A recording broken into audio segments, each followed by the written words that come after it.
أعوذ بالله من الشيطان الرجيم. بسم الله الرحمن الرحيم. إن الله وملائكته يصلون على النبي يا أيها الذين آمنوا صلوا عليه وسلموا تسليما. اللهم صل على سيدنا محمد وعلى آل محمد كما صليت على إبراهيم وعلى آل إبراهيم إنك حميد مجيد. اللهم بارك على محمد وعلى آل محمد كما باركت على إبراهيم وعلى آل إبراهيم إنك حميد مجيد. মহান আল্লাহ সুবহানাহু তাআলার দরবারে অসংখ্য অসংখ্য শুকরিয়া, যার অশেষ মেহেরবানিতে আজকের এই ব্যস্ততম জীবনের মধ্যে নর্থ আমেরিকার বিভিন্ন প্রান্ত থেকে গুটি কয়েক বোনকে আল্লাহর দিন জানার বুঝার জন্য যে তৌফিক দিয়েছেন, সুযোগ দিয়েছেন, সেজন্য আল্লাহর দরবারে কায় মনোচিত্তে শুকরিয়া আদায় করি আর বলি আলহামদুলিল্লাহ আলহামদুলিল্লাহ।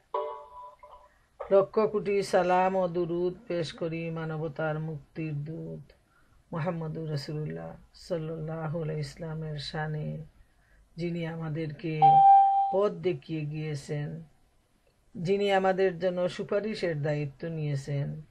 সুবহানাল্লাহ। মহান আল্লাহ তাআলার কাছে এই দোয়া করি, তিনি যেন আমাদেরকে সিরার এই অধিবেশনে ভালো করে মনোযোগ দিয়ে শোনার তৌফিক দেন, বুঝার তৌফিক দেন, এই সাথে নবী করিম সাল্লাল্লাহু আলাইহি ইসলামের জীবনকে অনুকরণ করার তৌফিক দান করেন। আর সব ধরনের বাধা বিপত্তি, টেকনোলজির বাধা, শয়তানের বাধা, সব কিছু থেকে আল্লাহর দরবারে আশ্রয় চাই। আল্লাহ তাআলা যেন আমাদের এই প্রোগ্রামকে সহজ করে দেন, যাবতীয় জটিলতা থেকে তিনি যেন আমাদেরকে রক্ষা করেন। আমিন আমিন। আজকে আমাদের অধিবেশন মহানবী সাল্লাল্লাহু আলাইহি ইসলামের সিরা, আমরা 53তম অধিবেশন শেষ করেছি। আজকে 54তম অধিবেশন শুরু হবে ইনশাআল্লাহু তাআলা। মহানবী সাল্লাল্লাহু আলাইহি ইসলামের সারাটা জীবন আমরা জানি যে বিপ্লব আর বিপ্লব, ঝড় ঝঞ্ঝা, চড়াই উতরাই, বিশাল দায়িত্বের সাগর নিয়ে আল্লাহ সুবহানাহু তাআলা তাকে পৃথিবীতে প্রেরণ করেছিলেন।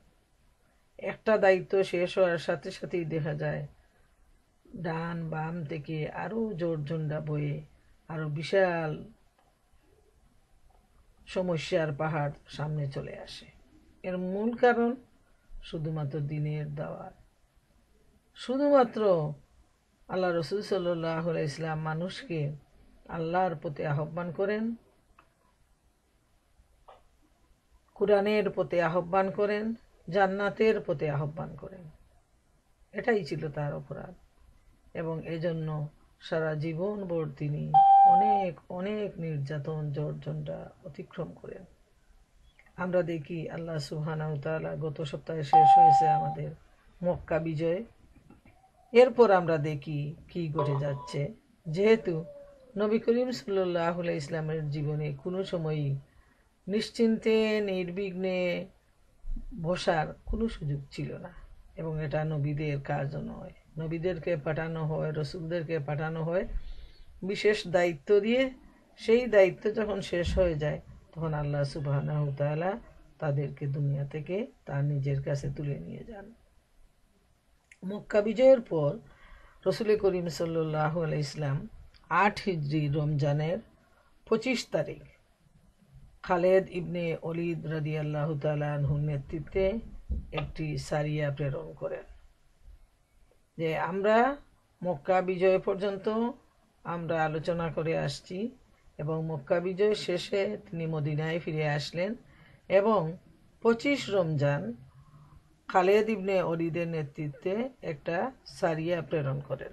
সারিয়া মানে ছোটোখাটো অভিযান, যেটা বড় ধরনের অভিযান সেটাকে মানে জেহাদ বলা হয়।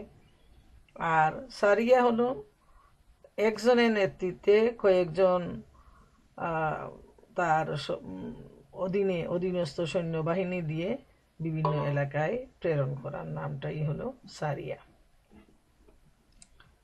ওজ্জা নির্মূল করতে এই অভিযান প্রেরণ করা হয়। আপনাদের নিশ্চয় মনে আছে যে কাফেরদের একটা বড় দেবতার নাম হলো ওজ্জা।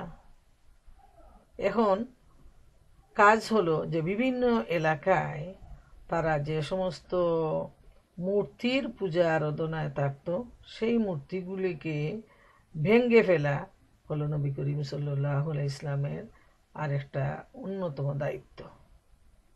যেহেতু মূর্তি যদি এভাবে বিরাজমান থাকে আর লোকজন যদি মূর্তির পূজায় লিপ্ত থাকে, তাহলে শুধু দিনের দাওয়াত দিয়ে কাজ হবে না, বরং নবীর দায়িত্ব হলো এগুলোকে নির্মূল করে যাওয়া। তাই তিনি একটা খালেদ বিন ওলীদের নেতৃত্বে একটা বাহিনী প্রেরণ করেন। উদ্দেশ্য হলো মুশরিকদের দেবতা ওজ্জাকে নির্মূল করা। এই ওজ্জা ছিল নাখলায়। কুরাইশ এবং সমগ্র বনু কেনানা গোত্র এই মূর্তির পূজা করত। এটাই ছিল তাদের সবচেয়ে বড় মূর্তি। মনে রাখবেন, আমরা প্রায় সময় কিন্তু এই মূর্তিগুলোর নাম আমরা পাই। এই মূর্তি নিয়েই ছিল সবচেয়ে বড় সমস্যা। যেখানে আল্লাহ রসুল সাল্লাল্লাহু আলাইহি ইসলাম এক ও লা শরীক আল্লাহর প্রতি মানুষকে আহ্বান করতেন, সেখানে তারা তাদের হাতের তৈরি বিভিন্ন ধরনের মূর্তি বিভিন্ন নাম দিয়ে তারা সেগুলোর পূজা উপাসনায় লিপ্ত থাকত। তাই এই মূর্তি ভাঙ্গনের কাজ হলো নবুয়তের আরেকটা অন্যতম কাজ। তাদের বড় মূর্তি হলো ওজ্জা। বনু সাহেবান গোত্র এই মূর্তির তত্ত্বাবধান করত। হযরত খালেদ ৩০ জন সোয়ারি সৈন্য সহ নাখলায় গিয়ে এই মূর্তি ভেঙ্গে ফেলেন। ফিরে আসার পর রাসূলুল্লাহ সাল্লাল্লাহু আলাইহি ইসলাম হযরত খালেদকে জিজ্ঞাসা করলেন, তুমি কি কিছু দেখেছো? বলেন, কই না তো। রাসূলুল্লাহ সাল্লাল্লাহু আলাইহি ইসলাম বললেন, তবে তো তুমি মূর্তি ভাঙতে পারোনি।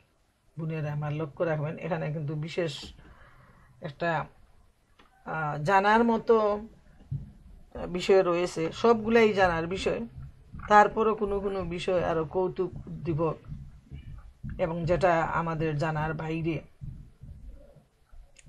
খালেদ ইবনে ওলীদ তিনি তো ওই বাহিনী নিয়ে মূর্তি ভেঙ্গে আসলেন, তার অভিযান সফল হলো। কিন্তু আল্লাহ রসুল জিজ্ঞেস করলেন, তুমি কি কিছু দেখতে পাওনি? যখন বললেন যে না দেখতে পাইনি, তখন বললেন তাহলে তুমি মূর্তিই ভাঙতে পারোনি। এর মানে এর মধ্যে একটা রহস্য রয়েছে। হযরত খালেদ পুনরায় নাঙ্গা তলোয়ার উঠিয়ে গেলেন। এবার তিনি দেখলেন তার দিকে এক কালো নগ্ন মাথা নেড়া মহিলা এগিয়ে আসছে। হযরত খালেদ তরবারি দিয়ে আঘাত করলেন। এতে সেই মহিলা 2 টুকরো হয়ে গেল। হযরত খালেদ এরপর রাসূলুল্লাহ সাল্লাল্লাহু আলাইহি ইসলামকে এসে খবর দিলেন। তিনি বললেন, হ্যাঁ, সেই ছিল ওজ্জা। এবার সে তোমাদের দেশে তার পূজার ব্যাপারে নিরাশ হয়ে গেছে। এই যে ওজ্জা দেবতা মুশরিকদের, ওইটা একটা কালো মহিলা রূপ ধারণ করেছিল। আর খালেদ ইবনে ওলীদ যখন দেখতে পেলেন, প্রথমে তো তিনি বুঝেন নাই, তিনি মূর্তিকে ভেঙ্গে আসছেন। আল্লাহ রসুল যখন বললেন যে তুমি কি কিছু দেখেছো? বললেন যে না। বললেন যে তাইলে তো তুমি তোমার মূর্তি ভাঙতে পারোনি। এবারে যখন তিনি বুঝে শুনে আসলেন যে এর মধ্যে কোনো রহস্য রয়েছে, এবারে এসে দেখা হয়ে গেল সেই মূর্তিটি, যেহেতু এদের মধ্যে তো শয়তান, তো ওই শয়তান একজন মহিলার রূপ ধরে আসছে। তখন তিনি দেখে বুঝতে পারলেন যে এটাই হলো সেই ওজ্জা মূর্তি, সেই বিরাট শয়তান। তখন তিনি 2 টুকরো করে ফেললেন। তখন আল্লাহ রসুল বললেন যে এখন তারা নিরাশ হয়ে গেছে, তাদের দেশে আর মূর্তি পূজা হবে না এ দেশে, যেহেতু আসল যে শয়তান যেটা, সেটাকেই মেরে ফেলা হয়েছে। তাহলে আমরা প্রথমে দেখি খালেদ ইবনে ওলীদ তাদের সবচেয়ে বড় মূর্তি যেটা নাখলায় ছিল ওজ্জা, সেটাকে তিনি ধ্বংস করে আসলেন। এরপর সেই মাসেই রসুলুল্লাহ সাল্লাল্লাহু আলাইহি ইসলাম সুয়া নামক অন্য একটি মূর্তি ধ্বংস করতে আমর ইবনুল আসকে পাঠালেন। এটা ছিল মক্কা থেকে 3 মাইল দূরে রেহাত এলাকায় বনু হুজাইল গোত্র এর পূজা করত। হযরত আমর সেখানে যাওয়ার পর পুরোহিত বলল, তুমি কি চাও? তিনি বললেন, রাসূলুল্লাহ সাল্লাল্লাহু আলাইহি ওয়াসাল্লামের নির্দেশে এই মূর্তি ধ্বংস করতে এসেছি। পুরোহিত বলল, তুমি সেটা পারবে না। তিনি বললেন, কেন? পুরোহিত বলল, অদৃশ্য থেকে তোমাকে বাধা দেয়া হবে। যেহেতু এটাই ছিল তাদের বিশ্বাস যে এই মূর্তিকে রক্ষা করার মতো আরো শক্তি যে আছে যেটা অদৃশ্যে রয়েছে, এই বিশ্বাস নিয়ে এই মূর্তির যে তত্ত্বাবধান করত তাকে পুরোহিত বলা হয়। সে বলল যে তুমি কোনো অবস্থায় মূর্তি ভাঙতে পারবে না, যেহেতু অদৃশ্য থেকে তোমাকে বাধা দেয়া হবে। এই বিশ্বাস নিয়েই তারা যুগের পর যুগ মূর্তি পূজায় লিপ্ত হয়ে রয়েছিল। আমর ইবনুল আস কি বললেন? তিনি বললেন, হায় আফসুস তোমার জন্য। এই মূর্তি কি দেখতে পায়? এটা কি শুনতে পায়? তুমি এখনো মিথ্যার উপর রয়েছ। এরপর তিনি মূর্তি ভেঙে সঙ্গীদের মূর্তি করে অনুসন্ধান চালাতে বললেন, কিন্তু কোনো জিনিস পাওয়া গেল না।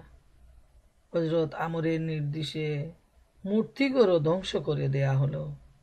এরপর তিনি পুরোহিতকে জিজ্ঞেস করলেন, কি কেমন বুঝলে? পুরোহিত বলল, আমি লা শরীক আল্লাহর উপর বিশ্বাস স্থাপন করলাম। তার কিসমতটা এতই ভালো ছিল, এত দিনের যে লালন করা বিশ্বাস মূর্তির প্রতি, মূর্তির যে অদৃশ্য শক্তি রয়েছে, মূর্তি ভালো মন্দের মালিক, মূর্তি সব কিছু করতে পারে, দেখতে পারে, শুনতে পারে, কিন্তু এই ধ্বংস সাধনে তার বিগত দিনের লালন করা বিশ্বাস ধ্বংস হয়ে গেল এবং সে এক ও লা শরীক আল্লাহর উপর বিশ্বাস স্থাপন করল। এটা হলো মানুষের ভাগ্যের ব্যাপার, যে সাথে সাথে তার অন্তরে নাড়া দিল বিশ্বাস। সে তার ভুল বুঝতে পারল যে এতদিন সে একটা মিথ্যার উপর দাঁড়িয়েছিল, তাই সে দিনের উপর, সত্যের উপর সে আসলো।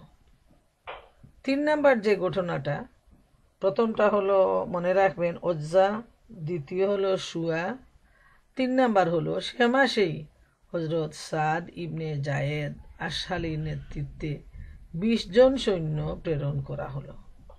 এরা মানাত মূর্তি ধ্বংস করতে গেলেন। ওই মূর্তির নাম কি? ওটা হলো মানাত। 1 নাম্বার হলো ওজ্জা, 2 নাম্বার হলো সুয়া, আর 3 নাম্বার হলো মানাত। খুদায়েদের কাছে মাসান নামক এলাকায় এ মূর্তি ছিল। গাসসান, আওস এবং খাজরাজ গোত্রে এর পূজা করত। হযরত সাদ সেখানে পৌঁছার পর পুরোহিত বলল, কি চাও? তিনি বললেন, মানাতকে ধ্বংস করতে চাই। পুরোহিত বলল, তুমি জানো আর তোমার কাজ জানে। মানে সে তখন বুঝতে পারলো যে আমার তো করার কিছু নাই, তোমার যা কিছু ইচ্ছা সেটাই তুমি করো।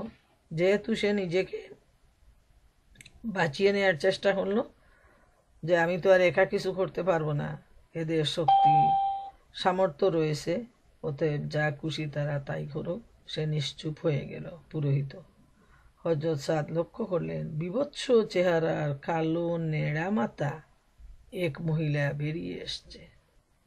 এই হলো আসল রহস্য। এটাই হলো শয়তান, আসল শয়তান।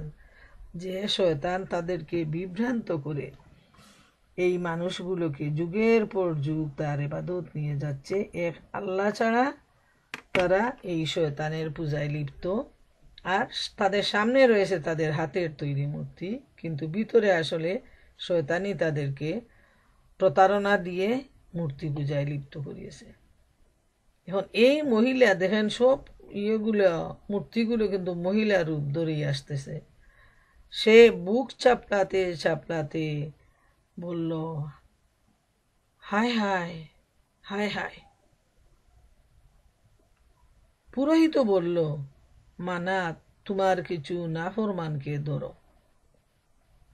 ইত্যবসরে হজরত সাদ রাদিয়াল্লাহু তাআলা আনহু তলোয়ার দিয়ে মানাতকে দ্বিখণ্ডিত করে ফেললেন। এরপর মূর্তিগড় ধ্বংস করা হলো, কিন্তু সেখানে কোনো কিছু পাওয়া গেল না। আর তো পাওয়ার প্রশ্ন আসে না, যেহেতু সে আগে বাগেই বিপদ বুঝে মূর্তিগড় থেকে সে বেরিয়ে আসছে। আর প্রথমেই তাকে ধ্বংস করা হলো, তারপর যে মূর্তিগুলো মানুষের হাতের তৈরি সেই মূর্তি এবং মূর্তির গড় সব ধ্বংস করে দেয়া হলো।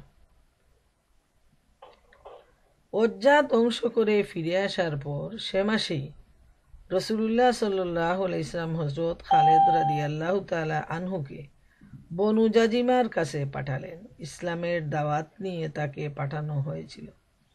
হযরত খালেদ রাদিয়াল্লাহু তাআলা আনহু মুহাজির, আনসার এবং বনু সালিম গোত্রের 350 লোক নিয়ে রওনা হলেন। বনু জাজিমা গোত্রের কাছে পৌঁছে তারা ইসলামের দাওয়াত দিলেন। তারা আসলামনা অর্থাৎ আমরা ইসলাম গ্রহণ করলাম বলার পরিবর্তে বলল সাব্বানা সাব্বানা অর্থাৎ আমরা নিজেদের দিন ত্যাগ করলাম। এতে হযরত খালেদ তাদের হত্যা এবং গ্রেফতার শুরু করলেন। তারপর একজন করে বন্দীকে নিজের প্রত্যেক সঙ্গীর কাছে দিয়ে তাদের হত্যা করার নির্দেশ দিলেন। হযরত আব্দুল্লাহ ইবনে ওমর এবং তার সঙ্গীরা সেনাপতির আদেশ পালনে অস্বীকৃতি জানালেন। রাসূলুল্লাহ সাল্লাল্লাহু আলাইহি ওয়াসাল্লামের কাছে এসে এ ঘটনা উল্লেখ করা হলো। তিনি 2 হাত আকাশের দিকে তুলে 2 বার বললেন, হে আল্লাহ তাআলা, খালেদ যা কিছু করেছে আমি তা থেকে তোমার কাছে পানা চাই। এখানে বিষয়টা হলো, রাসূল করিম সাল্লাল্লাহু আলাইহি ওয়াসাল্লাম যখন দেখলেন তাদের সবগুলো বড় বড় মূর্তি ধ্বংস করে দেয়া হয়েছে, এখন তিনি নতুন একটা এলাকায় ইসলামের দাওয়াত দেওয়ার জন্য খালেদ বিন ওলীদের নেতৃত্বে একটা বাহিনী প্রেরণ করলেন। এখন এই বাহিনীকে দাওয়াত দেওয়ার পর তারা কিন্তু ঠিকই বলেছে, যেমন ইসলাম গ্রহণ করলাম একথা না বলে তারা বলল আমরা আমাদের নিজেদের দিন ত্যাগ করলাম, অর্থাৎ তারা যে ধর্মে ছিল সেই ধর্ম ত্যাগ করলো। এই কথাটা তারা উল্টাভাবে তারা কথাটা বলেছে, কিন্তু কথাটা মূলত একই। খালেদ উল্টা বুঝলেন এবং তিনি তাদেরকে হত্যা করলেন, গ্রেফতার করলেন এবং গ্রেফতারদেরকে যে সঙ্গীরা ছিলেন তাদের কাছে নিয়ে এসে তাদেরকে হত্যা করার জন্য তিনি নির্দেশ দিলেন। কিন্তু আব্দুল্লাহ ইবনে ওমর এবং বাকি যে সঙ্গীরা ছিলেন তারা কেউ সেনাপতির আদেশ মানতে পারলেন না। যেহেতু আমরা দেখি ইসলামের সেনাপতির আদেশ অক্ষরে অক্ষরে পালন করা হয়, কিন্তু এখানে ইমানের ব্যাপার, নীতি নৈতিকতার ব্যাপার, হযরত খালেদ যেভাবে বিষয়টাকে বুঝে নিচ্ছেন এবং তিনি ভাবছেন যে এদেরকে হত্যা করা উচিত, কিন্তু অন্যান্য সৈন্যরা, সাহাবায়ে কেরামরা, তারা বুঝলেন যে না, এটা মোটেই হত্যার ব্যাপার নয়। তাই তারা সেনাপতির নির্দেশ অমান্য করলেন। আর রাসূল করিম সাল্লাল্লাহু আলাইহি ওয়াসাল্লামের কাছে এই ঘটনাটা জানানো হলে তিনি আল্লাহর কাছে আকাশের দিকে হাত তুলে বললেন যে খালেদ যা করেছে আমি এ থেকে আল্লাহর কাছে পানা চাই। যেহেতু তিনি তাকে দায়িত্বমুক্ত করে নিলেন যে এটা ঠিক হয়নি, যারা ঈমান আনলো তাদেরকে কেন এভাবে হত্যা করা হবে, এটা তো ইসলামের নির্দেশ নয়। এবং কথাটা একজন ঘুরায়ে বলতে পারে, একজন সুজা বলতে পারে। চিন্তা করে দেখেন বোনেরা, যে রাসূল করিম সাল্লাল্লাহু আলাইহি ইসলামের যে আল্লাহ ভীতি কি পর্যন্ত ছিল, তিনি এত ভয় পেয়ে গেলেন যে খালেদ অনেক বড় অন্যায় কাজ করে বসেছেন। সাথে সাথে তিনি আল্লাহ তাআলার কাছে দোয়া চাইলেন যে এই যে এত বড় অন্যায়, এ থেকে যেন আল্লাহ তাআলা তাকে মাফ করে দেন। যেহেতু আল্লাহ রসুল খালেদকে কাউকে এই ধরনের কাজ করার জন্য নির্দেশ দেননি। তো আমাদের মনে রাখার জন্য বলতেছি, প্রথমে আমরা যে ব্যাপারটা আলোচনায় নিয়ে আসছি সেটা হলো কাফের মুশরিকদের যে মূর্তিগুলো রয়েছে, বড় বড় যে মূর্তিগুলো, ওই মূর্তিগুলো ভাঙ্গা হলো।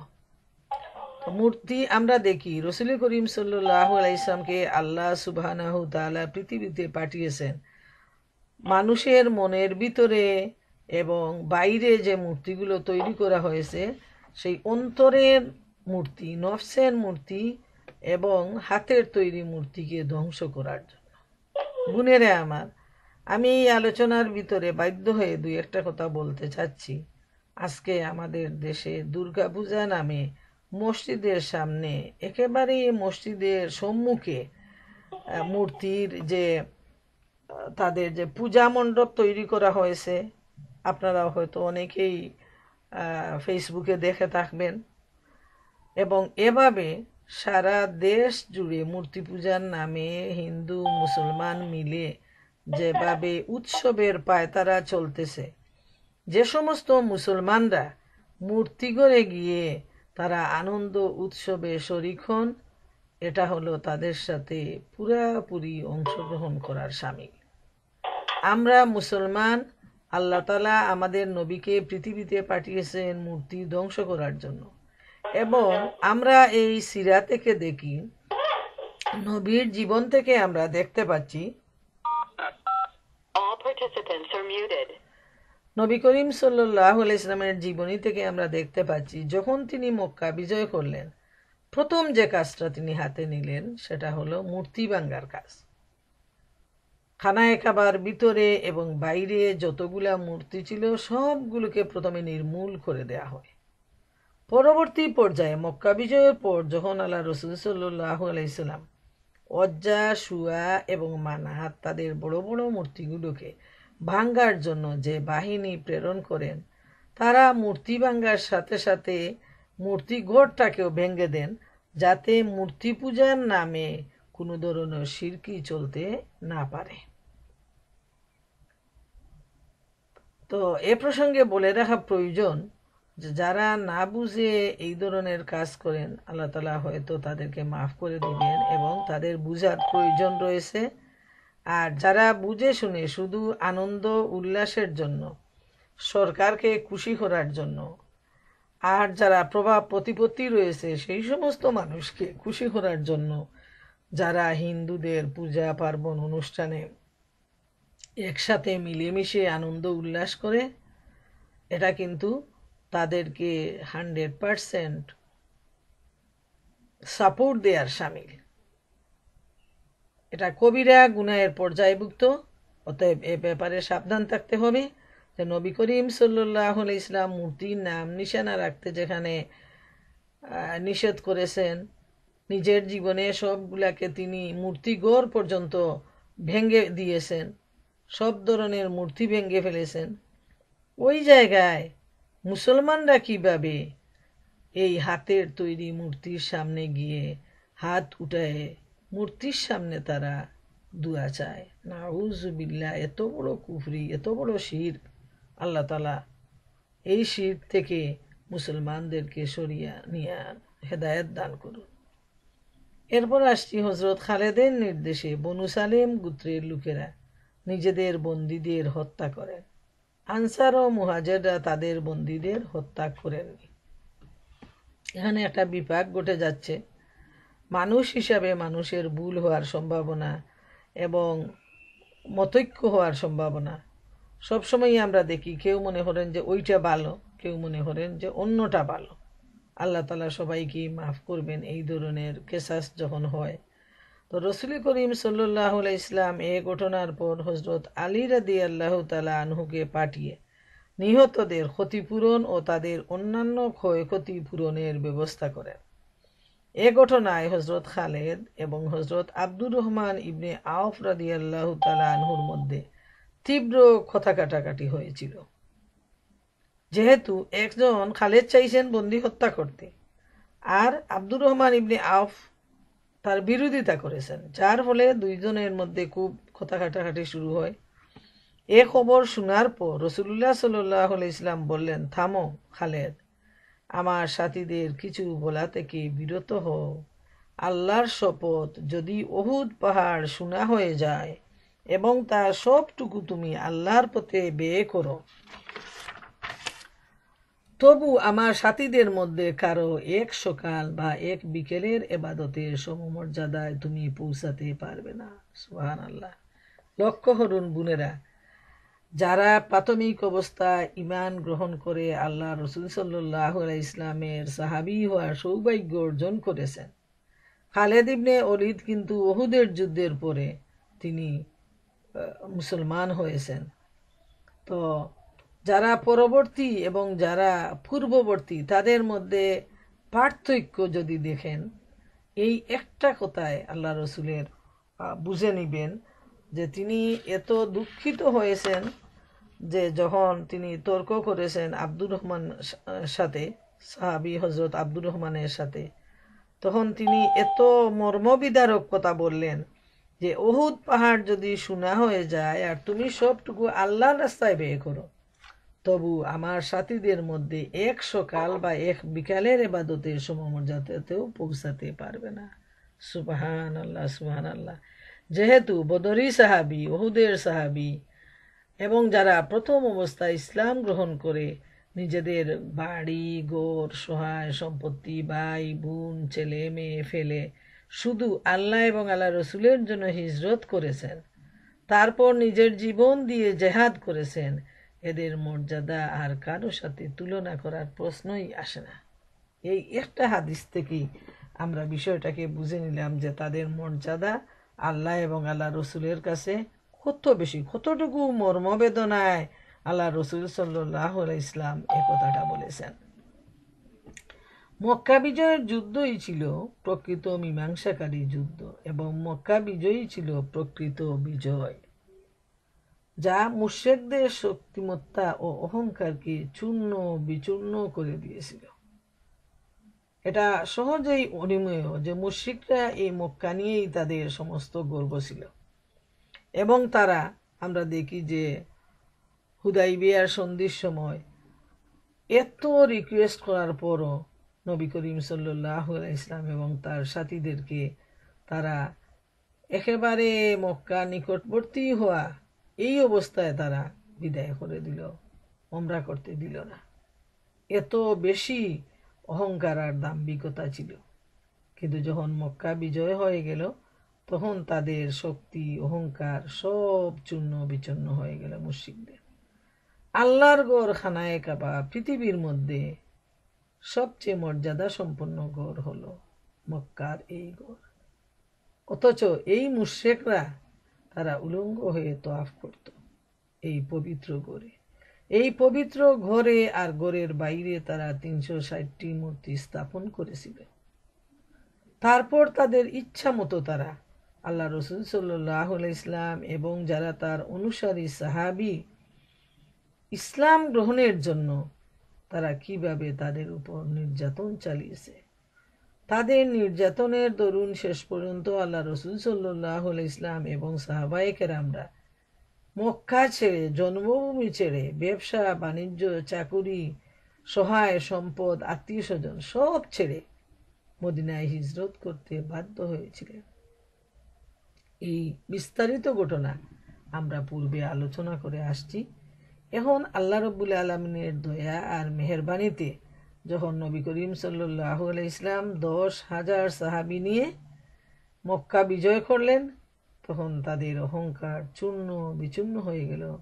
আলহামদুলিল্লাহ, এটা আল্লাহ তাআলার বড় দান আর মুসলমানদের জন্য বড় বিজয়। আরব উপদ্বীপে শিরক বা মূর্তি পূজার আর কোনো অবকাশ থাকলো না। এই যে উপদ্বীপ আরব, এখানে যেমন এই এলাকা বিজয় করা হলো, সাথে সাথে তাদের বড় বড় মূর্তিগুলোকে ভেঙে ফেলা হলো, মূর্তিগড় পর্যন্ত নিশ্চিহ্ন করা হলো এবং শিরককে, মূর্তি পূজাকে সম্পূর্ণভাবে নিঃশেষ করে দেয়া হলো। কেননা মুসলমান ও মুশরিক ছাড়া সাধারণ শ্রেণীর মানুষরা অত্যন্ত কৌতূহলের সঙ্গে ব্যাপারটি দেখতে চাচ্ছিল যে এই সংঘাতের পরিণতি কী রূপ নেয়। সাধারণ মানুষ এটা ভালোভাবেই জানত যে শক্তি সত্যের উপর প্রতিষ্ঠিত থাকবে, কেবলমাত্র সেই শক্তি কাবার উপর স্বীয় অধিকার প্রতিষ্ঠায় সক্ষম হবে। এটা সারা জীবনের নিয়ম। দুই দল মানুষ আছে যারা দুই দিকে থাকে, সত্য এবং মিথ্যার দিকে। আবার একদল নিউট্রাল মানুষ থাকে, তারা বিজয়ের নৌকায় উঠতে চায়, যে কোন দিক দেখে নেই। যখন দেখবেন দুই দলে মারামারি শুরু হয়েছে, মধ্যখানে একদল লোক থাকে, যে দল জয়ী হবে সেই দলে গিয়ে হাততালি দিবে, বাহবা দিবে, নিজেদের প্রাণ রক্ষার জন্য এদেরকে সমর্থন দিবে। তো নিউট্রাল যে মানুষগুলো ছিল, যারা মুশরিকও ছিল না, মুসলমানও ছিল না, এই ধরনের একটা দল ছিল, তারা কিন্তু প্রতীক্ষায় ছিল যে দেখি কোন দল জয়ী হয়, কোন দলের শক্তি বেশি। আর যে দল জয়ী হবে, যে দলে শক্তিশালী হিসাবে প্রমাণিত হবে, তখন মনে করা যাবে যে এরাই হলো সত্য। তাদের বিশ্বাসকে অধিক বলীয়ান করেছিল অর্ধ শতাব্দী পূর্বে সংগঠিত আব্রাহা ও তার হস্তি বাহিনীর ঘটনা। আল্লাহর গড়ের উপর আক্রমণ চালানোর উদ্দেশ্যে অগ্রসরমান হস্তি বাহিনী কিভাবে ধ্বংস অনিশ্চিহ্ন হয়েছিল তা তখনকার আরববাসীরা চাক্ষুষ প্রত্যক্ষ করেছিল। আসলে ব্যাপারটা হলো, কোনো ইতিহাস যদি মানুষের সামনে থাকে, সত্য ইতিহাস তুলে ধরা হয়, ইতিহাস থেকে কিন্তু মানুষ শিক্ষা নিয়ে থাকে। এজন্য আমরা দেখি মহাগ্রন্থ আল কুরআনে আল্লাহ সুবহানাহু তাআলা বারবার কিন্তু তিনি বিভিন্ন জাতির ইতিহাস কুরআনের মধ্যে উপস্থাপন করেছেন, যাতে ঈমান গ্রহণের পর মানুষ তারা সরেজমিনে জানতে পারে যে পূর্ববর্তী জাতিগুলো যারা ঈমানদার ছিল, তাদেরকে আল্লাহ তাআলা কিভাবে মেহেরবানি করেছেন, দয়া করেছেন, তাদেরকে মাফ করে দিয়েছেন, তাদেরকে বিজয় দিয়েছেন। আর যারা কাফের, নাফরমান, মুশরিক, মূর্তি পূজারী, তাদের অবস্থা, এই জালেমদের অবস্থা কি হয়েছে, তারা কিভাবে ধ্বংস হয়েছে, সেটা আল্লাহ তাআলা মহাগ্রন্থ আল কুরআনে মানুষকে জানিয়ে দিয়েছেন। এখন মানুষ সব কিছু জেনে যেন সে সিদ্ধান্ত গ্রহণ করে কোন দিক সে নিবে। নিউট্রাল এই মানুষগুলো যখন দেখল মুসলমান আর মুশরিকদের মধ্যে এই ধরনের চড়াই উতরাই, ঝড় ঝঞ্ঝা চলতেছে, তখন তারা নীরব হয়ে তাকিয়ে থাকলো, দেখা যাক কি হয়। এবং তাদের সামনে জ্বলন্ত একটা উদাহরণ ছিল যে আব্রাহা বিশাল হস্তি বাহিনী নিয়ে যখন কাবাগর আক্রমণ করতে আসলো, তখন কোনো মানুষ তাকে প্রোটেস্ট করে নাই, কোনো বাহিনী তার সাথে যুদ্ধ করে নাই। স্বয়ং এই কাবাগরের মালিক আল্লাহ সুবহানাহু তাআলা তার সেনাবাহিনী পাঠিয়ে আব্রাহা বাহিনীকে পুরাপুরি ধ্বংস করে দিয়েছেন, বুশির দানার মতো করে দিয়েছেন। সূরা ফিলে তাদের এই ঘটনাটা বিস্তারিতভাবে আল্লাহ তাআলা জানিয়ে দিয়েছেন। প্রিয় বোনেরা আমার, চিন্তা করে দেখুন, ছোট্ট ছোট্ট আবাবিল পাখি, তার মুখে কত বড় পাথর থাকতে পারে সেটা তো বুঝাই যায়। আর এই বিশাল হস্তি বাহিনী আল্লাহ তাআলা কিভাবে নির্মূল করলেন। তো এই নিউট্রাল বাহিনী এই ঘটনা থেকে তাদের মনের ভিতরে সত্যের ব্যাপারে একটা বিশ্বাস ছিল যে যারা সত্য পথে থাকবে, আল্লাহ তাআলা তাদেরকে কখনো পরাজিত করবেন না। এই ঘটনা ছিল তাদের চোখের সামনে। স্মরণ করা যেতে পারে হুদাইবিয়া সন্ধি ছিল মক্কা বিজয়ের সূচনা বা ভূমিকা স্বরূপ। এ সন্ধির ফলে শান্তি ও নিরাপত্তার ঝর্ণা চারদিকে প্রবাহিত হচ্ছিল। মানুষ একে অন্যের সাথে খোলাখুলি আলাপ করার সুযোগ পাচ্ছিল। ইসলাম সম্পর্কে তারা মত বিনিময় ও তর্ক বিতর্ক করছিল। মক্কায় যেসব লোক গোপনে ইসলাম গ্রহণ করেছিল তারাও দিন সম্পর্কে মত বিনিময়ের সুযোগ পেল। ফলে বহু লোক ইসলামে দীক্ষিত হল। ইতিপূর্বে বিভিন্ন যুদ্ধে মুসলমানদের সংখ্যা ৩,০০০-এর বেশি ছিল না, অথচ মক্কা বিজয়ের সময় তাদের সংখ্যা ছিল ১০,০০০। প্রিয় বোনেরা আমার, লক্ষ্য করার বিষয় যে হুদায়বিয়ার সন্ধির সময় এই কাফেররা মুসলমানদেরকে রাস্তা থেকে বিদায় করে দেয়। তারা কোনো অবস্থায় উমরা পালন করতে দেয়নি। আল্লাহ সুবহানাহু ওয়া তাআলা এই সবরের বিনিময় স্বরূপ মাত্র ২ বৎসরের ব্যবধানে ১০,০০০ মুসলমানের সম্মেলন ঘটান। আর হুদায়বিয়ার সন্ধিটা যদিও তারা ভেবেছিল, কাফের মুশরিকরা, এটা তাদের জন্য অত্যন্ত লাভজনক, আর আপাত দৃষ্টিতে মুসলমানরাও ভেবেছিলেন যে মুসলমানদের জন্য অত্যন্ত ক্ষতিকর, মানহানিকর। এমনকি আমরা এই ঘটনা পড়ে আসছি পূর্ববর্তী অধ্যায়ে যে হযরত ওমর রাদিয়াল্লাহু তাআলা আনহুর মতো মানুষ, তিনি নবী করিম সাল্লাল্লাহু আলাইহি ইসলামের সাথে তর্কে জড়িয়ে গেলেন, কোনো অবস্থায় মেনে নিতে পারতেছেন না। আর আসলে যদি আমরা সত্য ঘটনাকে চোখের সামনে একটা পিকচার হিসাবে তুলে নেই, তাহলে কিভাবেই বা মানা যায়? যেহেতু মানুষ তো সাধারণ মানুষ, তাদের কাছে তো আর কোনো ওহী আসতেছে না। শিকল পরা একজন মুসলমান ভাই, যিনি ইসলাম গ্রহণের জন্য তাকে এত নির্যাতন করা হয়েছে, শরীরে আঘাতে আঘাতে চূর্ণ বিচূর্ণ হয়ে গেছে, এই অবস্থায় পায়ে শিকল পরা তিনি পালিয়ে আসলেন মুসলমানদের কাছে আত্মরক্ষার জন্য। কিন্তু কাফের সর্দার, যদিও তখন সিগনেচার হয়নি, মোটামুটি লিখা হয়ে গেছে, সে বলল কোনো অবস্থায় মেনে নেওয়া যায় না।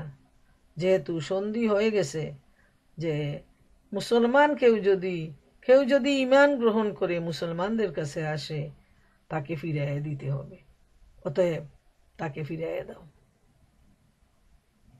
কি যে ব্যথা এ সময় উপস্থিত সাহাবীদের মনে, আনসারদের মনে ছিল যে আমাদের ভাই আত্মরক্ষার জন্য আমাদের কাছে আসছে, আর আমরা তাকে রক্ষা করতে পারলাম না। তার কি অপরাধ? সে এক লা শরীক আল্লাহর উপর ঈমান এনেছে, শুধু এই অপরাধে তাকে এত নির্যাতন করা হয়েছে, কিন্তু এই অবস্থায় তাকে আমরা রক্ষা করতে পারলাম না। চাক্ষুষ এই অবস্থা দেখে কে বা নীরব থাকতে পারে? কিন্তু আল্লাহ সুবহানাহু ওয়া তাআলা সবরের যে এত বিশাল মর্যাদা, এত বিশাল ফল আমরা সামান্য কিছুদিনের ভিতরেই আমরা দেখতে পাই যে এই হুদায়বিয়ার সন্ধির ফলে মানুষ মনের দিকে স্বাধীন হয়ে গেল। তখন তো কেউ মারামারি বন্ধ হয়ে গেল। এই সন্ধির মাধ্যমে কেউ কারোর সাথে যুদ্ধ করতে পারবে না, মারামারি করতে পারবে না, সবাই যার যার মতো নিজের ধর্ম প্রচার করতে পারবে। এ কারণে যারা নবাগত মুসলমান, যারা গোপনে গোপনে ইসলাম গ্রহণ করেছিলেন, তারাও একে অন্যের সাথে খোলামেলা আলাপ করার সুযোগ পেলেন। ইসলাম সম্পর্কে মত বিনিময় করার সুযোগ হলো তাদের, ইসলামের দাওয়াত দেওয়ার সুযোগ হলো তাদের। এতে বহু লোক ইসলাম গ্রহণ করল। সুবহান আল্লাহ তাআলা, সুবহান আল্লাহ। কি দিয়ে যে আল্লাহ শুকরিয়া আদায় করা যায়। ১৪০০ সাহাবী নিয়ে হুদায়বিয়ার সন্ধিতে আসলেন আল্লাহ রাসূল সাল্লাল্লাহু আলাইহি ওয়াসাল্লাম। আর ২ বছর পর মক্কা বিজয়ে ১০,০০০ সৈন্য সমাবেশ ঘটল। সুবহান আল্লাহ। এটা ছিল হুদায়বিয়ার সন্ধির বিজয়। কিন্তু আপাত দৃষ্টিতে এটাকে মুসলমানরা মনে করেছিলেন পরাজয়, আর কাফেররা ভেবেছিল তাদের জন্য বড় বিজয়। কিন্তু আল্লাহ সুবহানাহু ওয়া তাআলা এই সবরের ফল এত বিশাল করে দিলেন যে এত মানুষ এত অল্প দিনের ভিতরে তারা ইসলাম ধর্ম গ্রহণ করে মুসলমান হয়ে গেল, এবং মুসলমানের সংখ্যা অতি অল্প সময়ের ভিতরে বিরাট সংখ্যায় উন্নীত হয়ে গেল। সুবহানাল্লাহ। এ সিদ্ধান্তমূলক যুদ্ধে লোকদের দৃষ্টি খুলে গেল। তাদের চোখের উপর পড়ে থাকা সর্বশেষ যে পর্দা সেটাও অপসারিত হলো। যেহেতু যখন মক্কা বিজয় হয়ে গেল, সত্য সবার সামনে দিবালুকের মতো পরিষ্কার হয়ে গেল, তাদের যে অন্তরটা অন্ধকারে ডেকে গিয়েছিল সেই পর্দাটা সরে গেল। দিন ইসলাম গ্রহণের পথে আর কোনো বাধা রইল না। সুবহানাল্লাহ, সুবহানাল্লাহ। যেহেতু এই সন্ধি মানুষকে স্বাধীন করে দিল। মক্কা বিজয়ের পর মক্কার রাজনৈতিক ও ধর্মীয় আকাশে মুসলমানদের সূর্য চমকাতে লাগলো। ইয়া রব্বুল আলামিন। যখন মক্কা বিজয় সম্পন্ন হয়ে গেল, তখন রাজনৈতিক ধর্মীয় সব দিকে মুসলমানদের জন্য সুন্দর দিন আসলো। বিজয়ের দিন আসতে থাকলো। সবাই ইচ্ছা মতো নিজের মুসলমানরা দিনের দাওয়াত দিতে শুরু করলেন, এবং রাজনৈতিক অবস্থাও পাল্টাতে শুরু করলো। দিনী কর্তৃত্ব, দুনিয়াবি আধিপত্য উভয়ই পুরাপুরি মুসলমানদের হাতে এসে গেল। ইয়া রব্বুল আলামিন। শুধু যে যারা আল্লাহ এক ও লা শরীক আল্লাহর উপর বিশ্বাস স্থাপন করে, তাদের জীবনে যখন দুঃখ, মুসিবত, বিপদ যে কোনো কিছুই আসুক, সে যদি সবরের সাথে টিকে থাকে, সালাত কায়েম করে, আল্লাহ তাআলার কাছে ভরসা নিয়ে দোয়া করে, আর এই বিশ্বাস করে যে ইনশাআল্লাহ আল্লাহ আমাদেরকে বিজয় দিবেন, আল্লাহ আমাকে এই বিপদ থেকে দূর করবেন, এবং আমার জীবনে যা হচ্ছে সেটা কল্যাণের জন্যই হচ্ছে, এই ধরনের মন মানসিকতা বিশ্বাস নিয়ে যারা আগাবেন, তারাই হবেন সঠিক কামিয়াবি। বোনেরা আমার, মনে রাখা প্রয়োজন যে কোনো অবস্থায় ভেঙে পড়া চলবে না। অসুখ, বিসুখ, বিপদ, মুসিবত, অভাব, অনটন যে কোনো অবস্থায় আমরা যদি মহান আল্লাহ রব্বুল আলামিনের দরবারে সাহায্য কামনা করি, সাথে সাথে বিজয় নাও আসতে পারে। যেহেতু দুয়া দুই তিনটা পর্যায়, একটা হলো দুয়া সাথে সাথে 7 আসমানের উপর উঠে যায়, আল্লাহ তাআলা কবুল করে, এর বিনিময় যে চায় সেটা সেভাবেই তাকে দিয়ে দেন। 2 নাম্বার হলো একটা দুয়া তাকে ঝুলন্ত অবস্থায় যখন প্রয়োজন হয় তখন আল্লাহ তাআলা তাকে এর পরিণাম ফল দিবেন। যেহেতু মানুষ জানে না সে যা চায় সেটা তার জন্য কল্যাণকর না ক্ষতিকর। আমরা চোখের সামনে যেটা ফুটে উঠে যা দেখি, এর বাইরে আমরা কিছু বুঝতে পারি না, সে জ্ঞান আমাদের নেই। তাই আল্লাহ তাআলা কল্যাণের জন্য আমরা অনেক সময় অনেক কিছু চাই, কিন্তু তিনি দোয়া কবুল করেন, কিন্তু এটা দেন না, হয়তো এটা আমাদের জন্য ক্ষতিকর।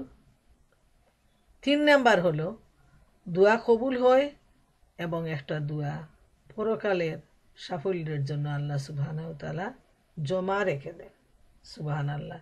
কিন্তু বান্দার দোয়া কখনো আল্লাহ তাআলা ফিরিয়ে দেন না, এই বিশ্বাস রাখতে হবে। আর যাদের ভিতরে এই বিশ্বাস নেই, যারা বলে যে দোয়া কবুল হয় না, তাদের দোয়া কবুলই হয় না, তাদের দোয়া 7 আসমানের উপর উঠতে পারে না। হুদায়বিয়ার সন্ধির ফলে মুসলমানদের যে অনুকূল পরিস্থিতির সৃষ্টি হয়েছিল, মক্কা বিজয়ের পর তা পূর্ণতা লাভ করল। পরবর্তী অধ্যায় ছিল শুধু মুসলমানদের জন্য, এবং পরিস্থিতি ছিল মুসলমানদের একক নিয়ন্ত্রণে। এরপরে আরবদের বিভিন্ন গোত্রের সামনে একটা পথই খোলা ছিল, তারা প্রতিনিধি দল সহ গিয়ে ইসলাম গ্রহণ করবে এবং দ্বীনের দাওয়াত নিয়ে দিকে দিকে ছড়িয়ে পড়বে। আর বাস্তবে পরবর্তী 2 বছর ধরে এ কাজই চলেছিল। বোনেরা আমার, যে কোনো বিজয় সাধনের পূর্বে তার একটা ভূমিকা হওয়া প্রয়োজন। এই হুদাইবিয়ার সন্ধিটা ছিল বিজয়ের একটা ভূমিকা, আর মক্কা বিজয় সেটাকে পূর্ণতা নিয়ে আসলো।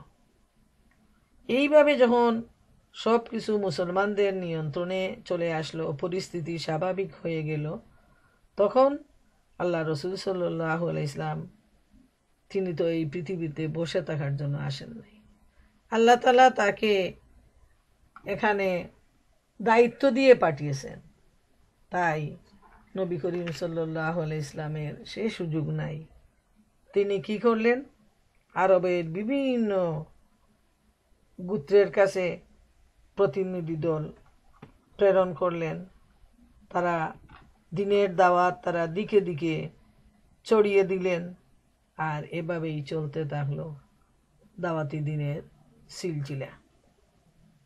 নবী করিম সাল্লাল্লাহু আলাইহি ইসলামের অন্তর্ধানের পর কিয়ামত পর্যন্ত যেহেতু আর কোনো নবী রসুল এই পৃথিবীতে আসবেন না, অতএব উম্মতে মুহাম্মদী হিসাবে আমাদের উপর দায়িত্ব, আমরা এই দিনের দাওয়াত চালিয়ে যাব। তা'মুরুনা বিল মা'রুফি ওয়া তানহাউনা আনিল মুনকার, এই দায়িত্ব আমরা আঞ্জাম দিতে থাকব। যারা এই দায়িত্বে অবহেলা করবেন, আখিরাতে আদালতে আল্লাহ সুবহানাহু তাআলার কাছে এর জবাবদিহি অবশ্যই করতে হবে, এতে কোনো সন্দেহ নাই। প্রিয় বোনেরা আমার, মক্কা বিজয়ের পর যে আজকের এই আলোচনা থেকে আমরা যে জিনিসটা শিখলাম, মূর্তি ভাঙ্গা, মূর্তি ঘর ভেঙে দেয়া, আর এই মূর্তি ভাঙ্গার সাথে সাথে অন্তরের মূর্তিগুলাকে, নফসের মূর্তিগুলাকেও ভেঙে দিতে হবে। আমরা দেখি যারা মূর্তির পূজা করে, মূর্তি করে গিয়ে নয়, মুসলমানদের মধ্যে অনেকে রয়েছে যারা নিজেদের ঘরে বিভিন্ন ধরনের পুতুল সাজিয়ে রাখে, অত্যন্ত যত্ন সহকারে, অত্যন্ত দাম দিয়ে তারা বিভিন্ন প্রাণীর বড় বড় ছবি বা মূর্তি নিয়ে আসে। ওইগুলাও এক ধরনের মূর্তি পূজার শামিল। তো মনের মূর্তিগুলোকে যদি আমরা ভেঙে ফেলি, তাহলে বাইরের মূর্তি অটোমেটিক ভেঙে ফেলা সম্ভব হবে। আসল হলো মানুষের অন্তরের মূর্তি, অন্তরের শয়তান। চিন্তা করে দেখেন যে মূর্তিকে ভেঙে ফেলার পর যখন খালেদ ইবনে ওলীদ ফিরে আসলেন, আল্লাহ রসুল জিজ্ঞেস করলেন, তুমি কি কিছু দেখেছ? যে না, দেখি নাই। তাইলে তো তুমি কোনো কিছু করো নাই। তিনি তো আশ্চর্য হয়ে গেলেন, কি ব্যাপার? আবার তিনি নাঙ্গা তলোয়ার নিয়ে চলে গেলেন। তখন তিনি দেখলেন বিভৎস চেহারার নারী মূর্তি এগিয়ে আসছে। সাথে সাথে তিনি তাকে দ্বিখণ্ডিত করে দিলেন এবং এসে যখন আল্লাহ রসুলের কাছে বললেন, তখন বললেন যে এখন তুমি মূর্তিকে ভেঙে ফেলেছ। এর মানে এই মূর্তি শুধু বাহ্যিক মূর্তি নয়, এই মূর্তি ভিতরে রয়েছে শয়তান। এরা শয়তানের পূজা করে আর একটা সামনাসামনি হাতের তৈরি একটা মূর্তি রাখে। তাই আসল হলো শয়তান, নিজের মনের শয়তানকে ভেঙে চুরমার করে দিতে হবে।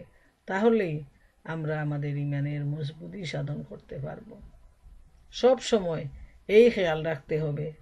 আর এই দুয়াটাও যদি পড়েন, আল্লাহুম্মা ইন্নী আউযু বিকা মিন হামাযাতিশ শায়াতিন ও আউযু বিকা রাব্বি মান ইয়াহজুরুন, হে আল্লাহ, আমি শয়তানের যাবতীয় ওয়াসওয়াসা থেকে তোমার কাছে পানা চাই, এবং আমি আরও পানা চাই সে যেন আমার দ্বারে কাছেও না আসে। এই দুয়াটি আমাদের নবী করিম সাল্লাল্লাহু আলাইহি ইসলাম সবসময় আমল করতেন।